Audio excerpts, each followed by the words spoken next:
Oke, baik.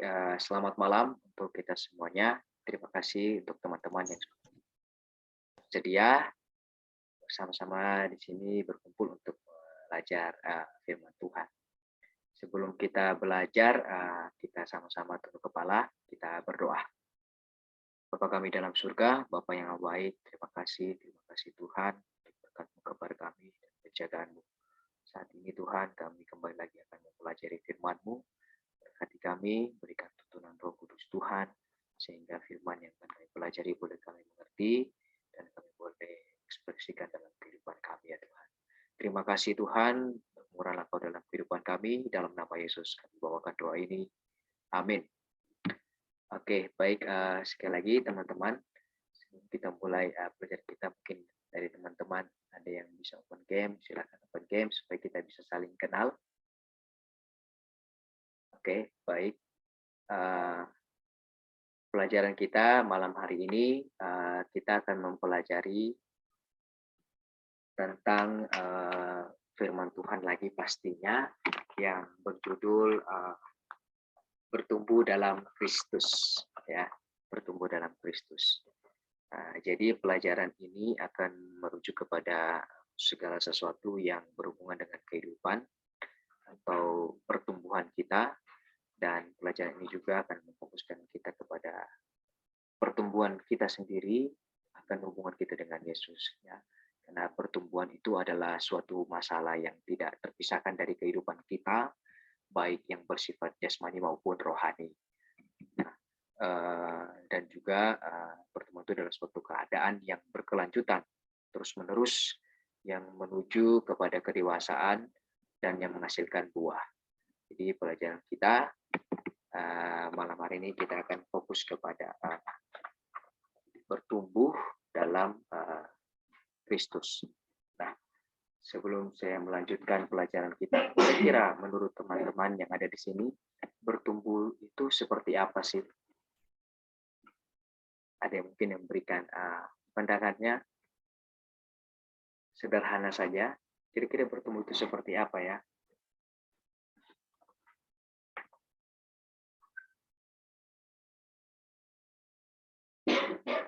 Ada dari tadi Anggi join, saya belum mendengar nih suaranya. Kira-kira menurut Anggi ini pertumbuhan itu seperti apa sih?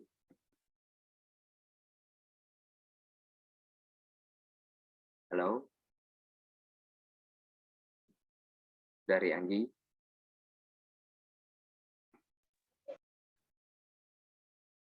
Tidak apa-apa, jangan sungkan-sungkan. Kita saling belajar sih. Wah, langsung keluar dia ya. Oke, baik. Kira-kira menurut Jernih, pertumbuhan itu seperti apa sih?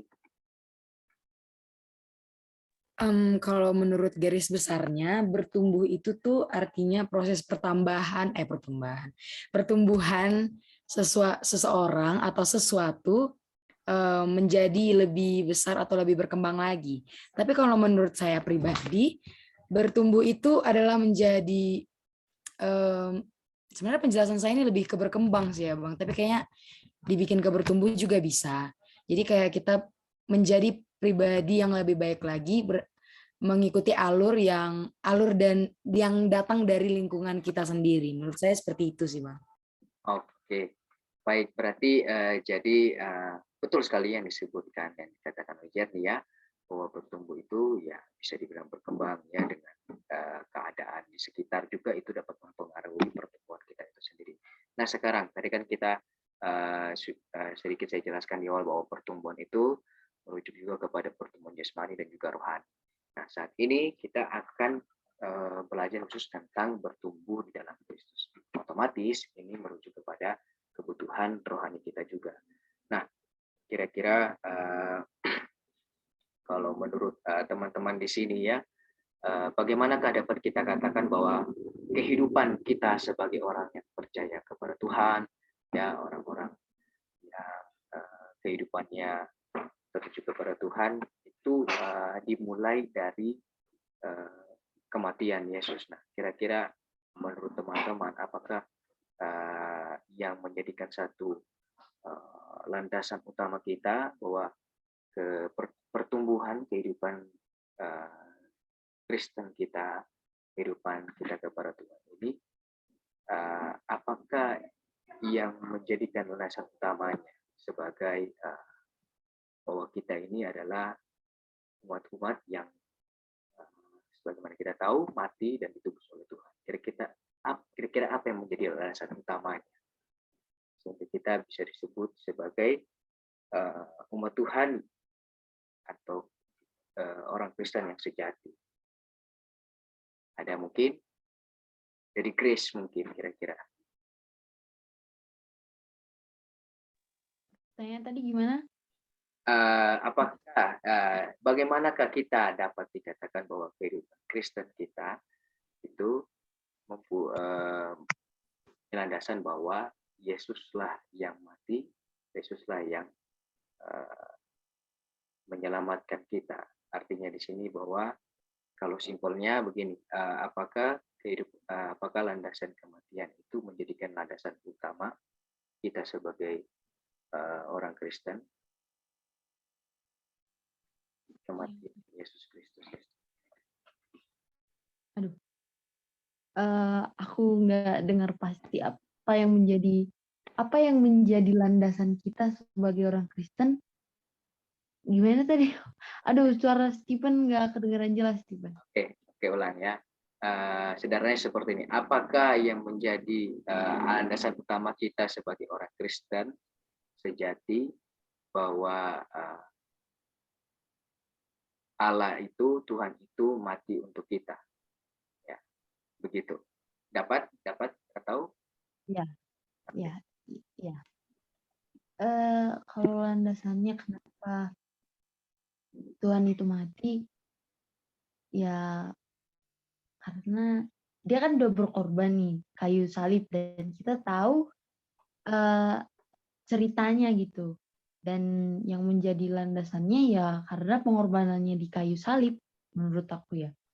Yang jadi landasannya landasan kita, pengorbanan bagaimana dia berkorban di kayu salib, itu sudah menjadi landasan dasar kita sebagai orang Kristen.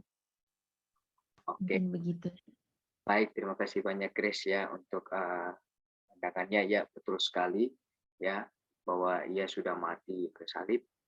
Itulah yang menjadi dasar utama kita sebagai umat Tuhan ya, umat Kristen. Nah, di dalam Kolose 1 ayat 13 juga mengatakan seperti ini ya. Ia telah melepaskan kita dari kuasa kegelapan dan memindahkan kita ke dalam kerajaan anaknya yang kekasih. Ya, kita lihat di sini.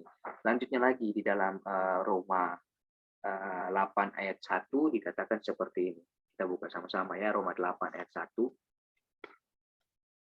Demikianlah sekarang tidak ada penghukuman bagi mereka yang ada di dalam Kristus. Nah, luar biasa ya. Jadi kita sudah dapat sedikit pengetahuan bahwa Yesus itu mati, itu menjadikan landasan utama bagi kita umat Kristen ya. Jadi kita bertumbuh dalam Kristus di sini ya, seperti judul kita. Di Roma 6 juga ayat 3 menjelaskan bahwa kita juga bebas dari kematian sebagai hukuman dosa. Ya, Grace sudah sebutkan tadi ya, yang menggantikan kita umat berdosa adalah Yesus itu sendiri. Baik. Nah, semua ini dilewati oleh perjalanan atau ministry daripada Yesus Kristus itu sendiri ya. Yang kita tahu dalam perjalanannya dia banyak sekali melakukan mujizat, banyak sekali melakukan hal-hal yang luar biasa yang tidak terbayangkan oleh manusia biasa. Nah, Yohanes 3 ayat 16 mengatakan bahwa melalui kematian Yesus Kristus maka umat Tuhan, orang-orang yang percaya kepadanya beroleh apa? Keselamatan ya. Kolose 2 juga mengatakan, Kolose 2 ayat 15, ada yang bisa yang membacakannya? Kolose 2 ayat 15. Ada Saudari Evelyn di sini? Atau siapapun? Kolose 2 ayat 15, boleh ada yang membacakannya?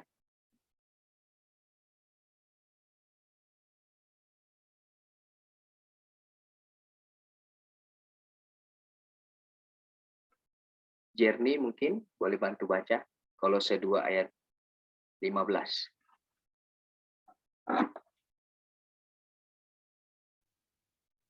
Kolose 2 ayat yang ke-15. Sorry Bang telat. Ya, nggak apa-apa. Ia telah melucuti Ia telah melucuti pemerintah-pemerintah dan penguasa-penguasa dan menjadikan mereka tontonan umum dalam kemenangannya atas mereka. Nah, kita lihat di sini ya bahwa melalui kematian Allah itu sendiri ya, kita diselamatkan. Kita bisa lihat juga bahwa melalui Ia telah melucuti pemerintah-pemerintah dan penguasa-penguasa dan menjadikan mereka tontonan umum dalam kemenangannya. Artinya ini yang kita tahu waktu Yesus di Bukit Golgota sebelum dia sampai ke sana, dia olok-olok ya, dia diejek ya, dan banyak sekali penghinaan-penghinaan yang dilakukan kepadanya. Pemerintah-pemerintah dulu menghina dia, mengejek dia, sehingga dia menjadi tontonan. Tapi melalui tontonan itu kemenangannya ia dapat ya, dia memenangkan kita umat manusia yang berdosa. Luar biasa Tuhan itu. Nah, selanjutnya di dalam pelajaran kita juga tentang bertumbuh dalam Kristus ini ya, kita sudah mendapatkannya sedikit pelajaran mengenai bertumbuh dalam Kristus ini, bahwa yang pertama tadi bahwa yang menjadi lasar utama kita sebagai umat Kristen ya, yaitu kematian Yesus Kristus ya, kita berada di sini oleh karena kematiannya. Nah, sekarang kira-kira dari teman-teman semua, karena waktu kita singkat, apakah ada pertanyaan atau apa yang mau disampaikan mengenai pelajaran kita? Sedikit kita sudah pelajari tentang pelajaran kita malam ini. Saya berikan kesempatan. Mungkin ada yang mau ditanyakan, oh ini gimana, ini bagaimana, silakan. Kita sama-sama sharing di sini.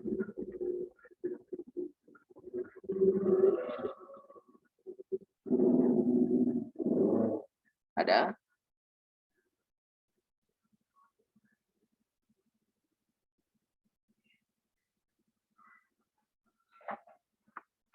Izin bertanya Bang. Oke, silakan Jernih. Kalau menurut dari ayat yang Kolose 2 ayat 15 ini, bagaimana cara kita menerapkannya dalam kehidupan kita sehari-hari, Bang? Oke, Kolose 2 ayat 15 tadi ya. Ia telah melucuti pemerintah-pemerintah dan penguasa-penguasa dan menjadikan mereka tontonan umum dalam kemenangannya atas mereka. Oke, baik. Ini merujuk lagi kepada sebenarnya pelajaran berikutnya ya.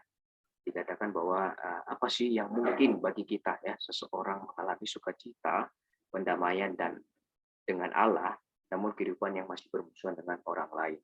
Jadi yang kita tahu ya, saya daripada Tuhan Yesus Kristus ketika dia di Golgota, dia diejek di sana, dia dicaci maki ya, sebelumnya di sana juga dia dicambuk ya, dia semuanya pengejekan dilakukan kepadanya, tetapi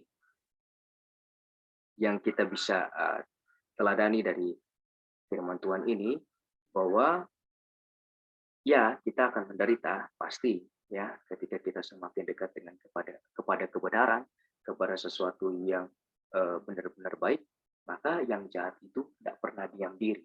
Yang jahat itu selalu bergerak untuk apa? Untuk membuat hati kita lepas daripada kebenaran itu. Jadi kan selama kita melakukan pertumbuhan kita, memperkembangkan seperti yang Jeremy bilang tadi ya, memperkembangkan diri kita ya di daerah kita, khususnya secara rohani kepada Tuhan, maka yang jahat itu tidak pernah diam. Dia akan berusaha untuk apa?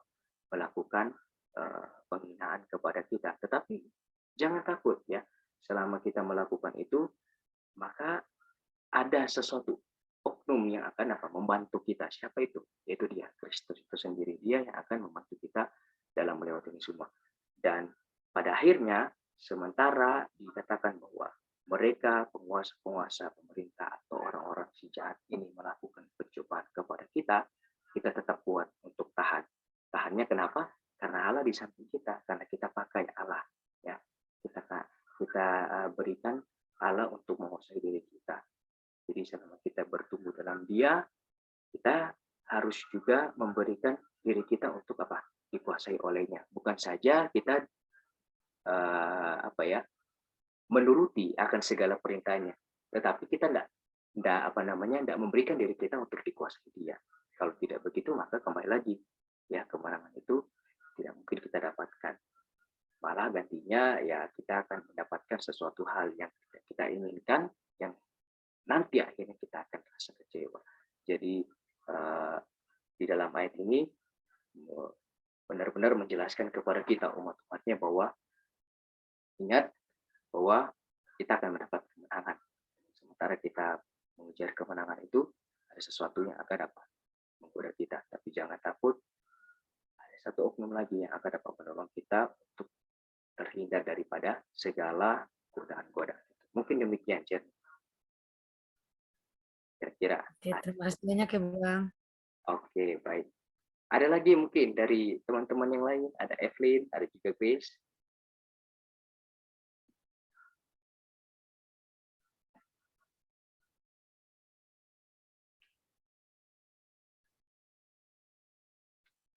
Bagaimana? Adakah?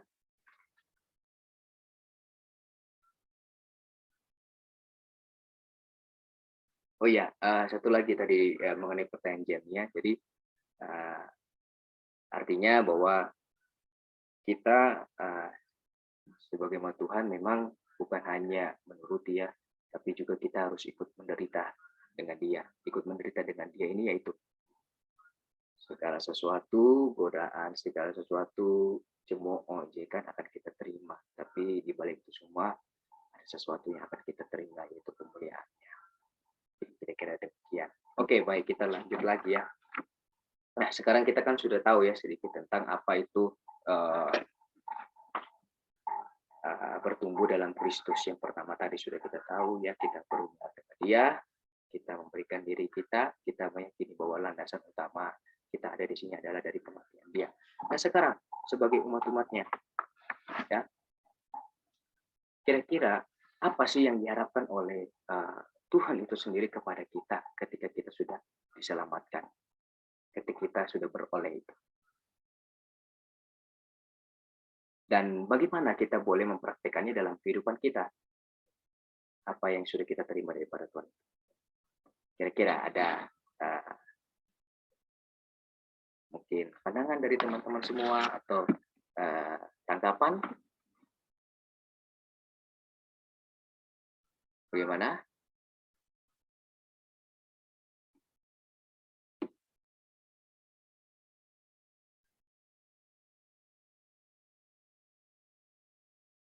Boleh tolong diulangi Bang? Oh, oke ya.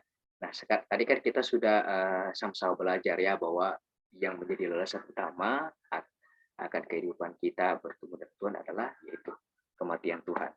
Nah, sekarang ketika kita sudah terima itu, nah, apa yang diharapkan oleh Allah kepada kita ketika kita sudah diterima itu, dan bagaimana kita mempraktekannya dalam kehidupan kita?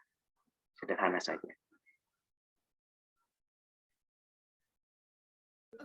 Kalau menurut saya pribadi, sebenarnya jawabannya simpel-simpel aja, Bang. Ya, kita hidup sesuai dengan apa yang diinginkan oleh Tuhan.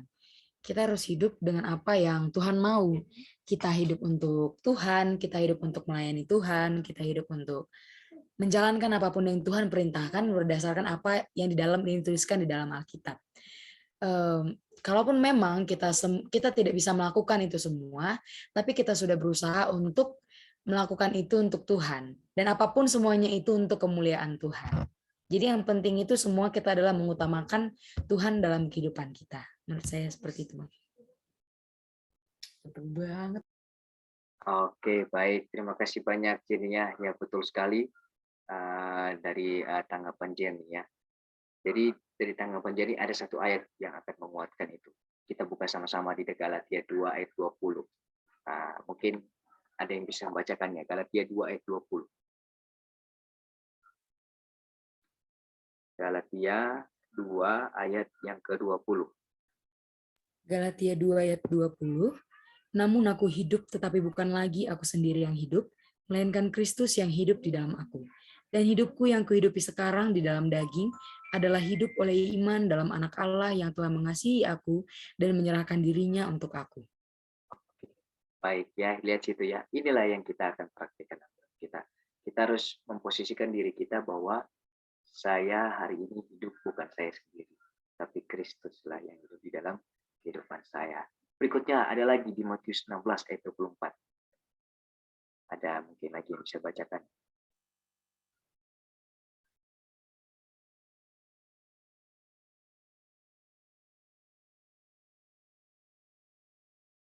Ada? Grace mungkin? Atau Evelyn? Apa tadi, Bang? Matius 16 ayat 24. Bentar, Bang. Matius 16.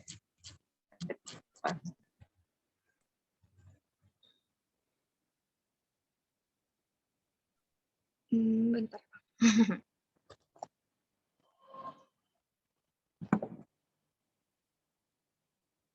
Mana dia? Wait, Bang, wait.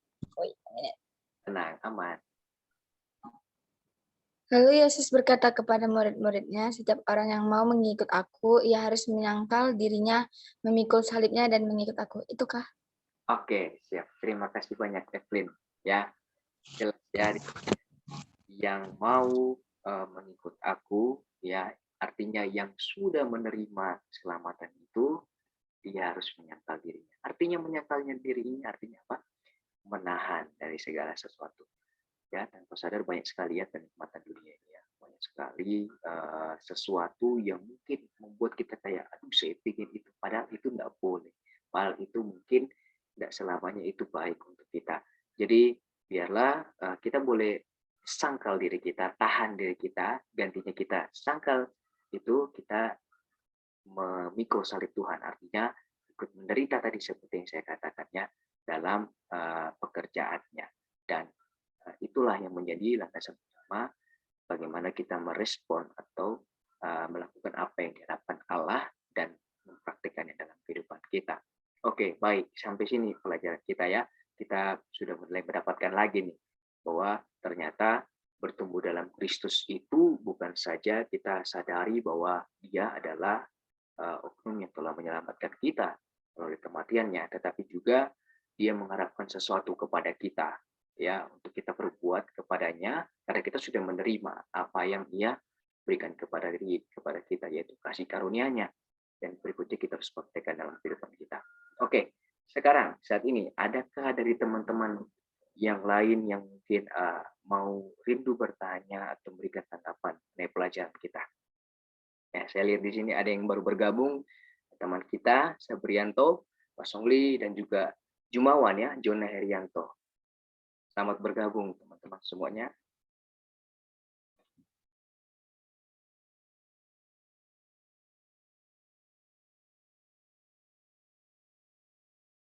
Oke, baik, adakah?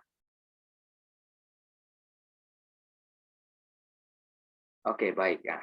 Oke, kita lanjut ke pelajaran kita ya. Setelah kita melakukan apa yang diharapkan oleh Allah, oleh Tuhan itu, dan kita sudah praktikkan kehidupan kita, maka sementara kita mempraktekannya itu ada sesuatu yang akan datang kepada kita. Sesuatunya itu adalah keinginan. Yang pertama, keinginan daging dan keinginan roh ya. Nah, sekarang pertanyaannya, apakah yang membedakan ya hidup menurut roh dan hidup menurut daging? Kira-kira teman-teman ada yang memberikan tanggapan mengenai pertanyaan ini? Apakah yang membedakan hidup menurut roh dan hidup menurut daging?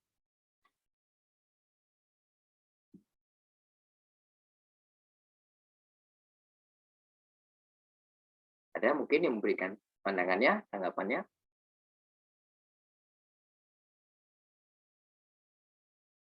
Oke, baik. Kalau belum ada, kita sama-sama buka Alkitab kita ya di dalam Roma 8 ayat yang ke-6. Kita buka sama-sama Roma 8 ayat yang ke-6. Roma 8 ayat yang ke-6. Saya rindu ada teman saya boleh bantu membacakannya lagi. Oke, waktu kita tinggal 10 menit, kita akan cepat. Ada mungkin yang membacakan Roma 8 ayat yang ke-6. Roma 8 ayat 6, karena keinginan daging adalah maut, tetapi keinginan roh adalah hidup dan damai sejahtera. Oke, kita bisa lihat ya. Satu lagi di dalam Galatia 5 ayat 19 sampai 20. Galatia 5 ayat 19 sampai 20.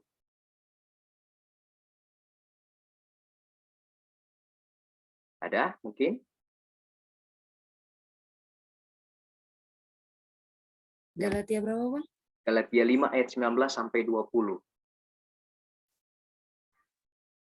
Galatia 5 ayat 19. Galatia 5 ayat 19 sampai 20. Perbuatan daging telah nyata, yaitu percabulan, kecemaran, hawa nafsu, penyembahan berhala, sihir, perseteruan, perselisihan, iri hati, amarah, kepentingan diri sendiri, percideraan, roh pemecah. Oke, baik ya, kita lihat di sana ya. Tadi di dalam Roma 8 dikatakan bahwa hidup dalam roh itu adalah hidup yang damai sejahtera. Nah, kalau kita mendengar kata damai sejahtera, ini selalu identik dengan kebaikan. Ya, damai sejahtera selalu identik dengan hal positif, tidak mungkin negatif, betul? Ya, jadi ketika kita memiliki kehidupan menurut roh, maka diri kita akan rentan terkena yang namanya hidup dalam daging. Ya, kebalikannya daripada hidup roh. Hidup dalam daging itu ya kita sudah baca bahwa itu perbuatan yang sangat menyedihkan hati Tuhan. Itu percabulan, kecemaran, hawa nafsu, semua ya. Dan bahkan di Roma 8 ayat 6 tadi bilang bahwa hidup dalam daging itu adalah maut. Jadi kita harus menyadari di sini bahwa selama kita mempraktekkan kehidupan kita ya bertumbuh dalam Kristus, kita harus menyadari bahwa di dalam kehidupan ini ada dua keinginan yang akan kita lewati dan kita akan pasti alami ini. Jadi biarlah kita boleh terhindar dari kedua keinginan ini ya, keinginan roh dan keinginan daging yang harus kita hindari, tapi kita harus meninggikan keinginan itu karena kembali lagi ya manusia itu paling lemah dengan daging. Ya saat ini saja contoh mungkinnya dari ya kita bersama Tuhan di sini. Wih, roh kita sedang terangkat. Tetapi ketika kita bertemu dengan nafsu daging itu, kadang-kala sulit. Bahkan orang sesaleh-saleh apapun, kadang-kala sulit untuk melewati itu. Tetapi yakinlah di sini. Dengan bantuan Tuhan, maka kita akan apa? Kita akan diberikan kemudahan untuk melakukan itu. Memang tidak mudah ya untuk melewati ini semua. Keinginan daging ini muncul oleh karena ya setan ini, si iblis ini yang selalu menggoda kita. Nah, 1000 tahun dia belajar akan menjatuhkan manusia ini. Jadi setan itu pintar sekali, ya lebih berpengalaman. Nah, hati-hatilah kita supaya kita boleh menghindar daripada godaan si iblis ini, yaitu godaan melakukan keinginan daging. Karena ini sangat menyedihkan hati Tuhan dan semua anggota surgawi sangat pasti sedih ketika mereka melihat kita anak-anak Tuhan tergoda dengan nafsu daging. Baik, sampai sini pelajaran kita. Mungkin adakah lagi ya mengingat waktu sebentar lagi, adakah mungkin pandangan atau mungkin pertanyaan lagi tentang pelajaran kita? Atau mungkin ada tambahan? Silakan saya berikan kesempatan pada teman-teman. Di sini ada teman kita yang baru bergabung, Saudara Jumawan dan Sabrianto.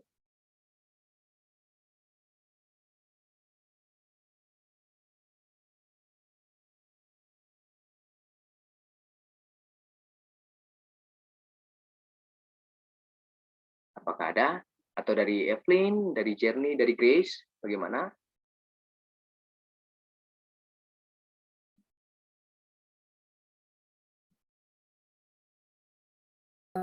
Saya pribadi cuma mau memberikan tambahan aja sih Bang. Buat tadi kan teman saya Evelyn tadi nanya kebutuhan atau keinginan daging itu apa. Jadi penjelasan kecilnya itu keinginan daging itu adalah keinginan dunia yang mempengaruhi tubuh kita untuk melakukan hal yang lebih ke arah ya sama kayak lebih ke arah duniawi itu dan tidak memperdulikan kebutuhan tentang rohani kita. Kayak misalnya keinginan daging kita adalah untuk berbuat dosa, marah-marah, berkata-kata kasar, dan berbuat yang tidak baik. Itu adalah keinginan daging. Jadi yang membedakan itu dengan keinginan roh itu adalah ya keterbalikannya. Keinginan roh itu adalah orang yang suka melayani, suka untuk memuji-muliakan Tuhan, orang yang berbaik hati, yang lembut hatinya, dan juga baik kepada orang lain. Mungkin seperti itu penjelasan kecilnya. Ya. Mungkin kalau ada tambahan boleh ditambahkan. Ya, betul sekali ya yang dikatakan Jania. Intinya yang positifnya roh, keinginan roh, yang negatifnya keinginan daging. Jadi waktu kita sebentar lagi. Terima kasih untuk semua teman yang sudah berpartisipasi ya. Kita mendapatkan pelajaran baru malam hari ini. Ingat ya tadi ya, bertumbuh dalam Kristus artinya kita menerima bahwa landasan utama kita berada di dunia ini adalah karena Yesus Kristuslah yang menyelamatkan kita melalui kematiannya. Dan berikutnya yang diharapkan olehnya daripada keselamatan atau respons kita kepada keselamatan yang kita sudah terima adalah ya tadi kita mengikuti Dia, kita menyangkal diri kita, dan berikutnya selama kita menyangkal diri kita, maka itulah praktik dalam kehidupan kita. Ya kita menyadari bahwa praktik kehidupan kita di samping kita itu di dalam kehidupan kita Yesus Kristuslah yang hidup, bukan karena diri kita, tapi Yesus Kristuslah yang berdiri bersama-sama hidup dan menguatkan kita semua. Dan ingat, selama kita mempraktekannya, ada dua keinginan yang akan selalu datang kepada kita. Keinginan yang mana yang terbaik untuk kita pilih, kita sudah pelajari, itu keinginan roh. Biarlah melalui pelajaran ini kita boleh semakin dikuatkan bertumbuh dalam Kristus selalu dalam kehidupan kita. Terima kasih, kita sama-sama tunduk kepala kita berdoa. Bapa kami dalam surga, Bapa yang baik, terima kasih Bapa. Kami telah belajar firman Tuhan. Ajarkan kami untuk bertumbuh selalu dengan Tuhan.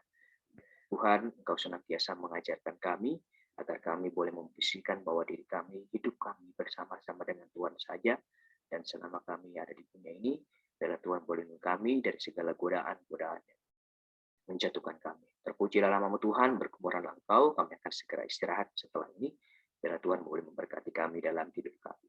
Dalam nama Yesus kami sembahkan doa ini. Amin. Oke, baik, terima kasih banyak untuk teman-teman semua atas ketersediaan yang sudah bergabung di sini mempelajari firman Tuhan. Waktu kita tinggal sedikit. Ya, terima kasih banyak sekali lagi. Kiranya Tuhan memberkati kita semua.